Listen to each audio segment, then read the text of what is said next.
Hello, welcome to Fogwing Learning Center. Today we will be discussing about what are leading and lagging indicators in maintenance. Let's jump right into it. What are leading and lagging indicators in maintenance? Leading indicators. Leading indicators in maintenance are metrics used to predict and prevent potential equipment failures before they occur. Unlike lagging indicators, which reflect past performance, like the number of breakdowns or downtime, leading indicators are proactive. They focus on monitoring factors that might signal future issues, allowing teams to address problems before they escalate. Lagging indicators. In maintenance management, lagging indicators are metrics that reflect the performance or outcomes of maintenance activities after they have occurred. They are used to assess how well maintenance processes are working, but do not provide immediate insights into future performance or potential issues. Examples of leading and lagging indicators in maintenance. Leading indicators. Condition monitoring data. Regularly measured data such as vibration, temperature, and oil quality can indicate potential issues. Maintenance work orders.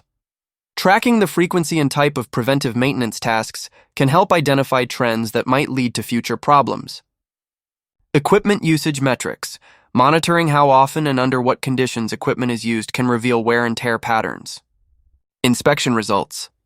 Findings from routine inspections can provide early warnings of potential failures. Operator feedback. Insights from operators who use the equipment daily can help identify unusual noises, performance issues, or other signs of trouble. Lagging indicators. Mean time to repair, MTTR. The average time taken to repair a failed equipment.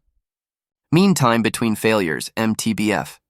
The average time between equipment breakdowns. Unscheduled downtime. The amount of time equipment is out of service due to unexpected failures. Maintenance costs. Total expenses incurred from maintenance activities over a certain period. Number of equipment failures. The total count of equipment breakdowns in a specific time frame. Learn this video. Helpful, don't forget to subscribe to our channel for more informative content. For more details, visit our website, fogwing.io. We're looking forward to see you until then. Take care.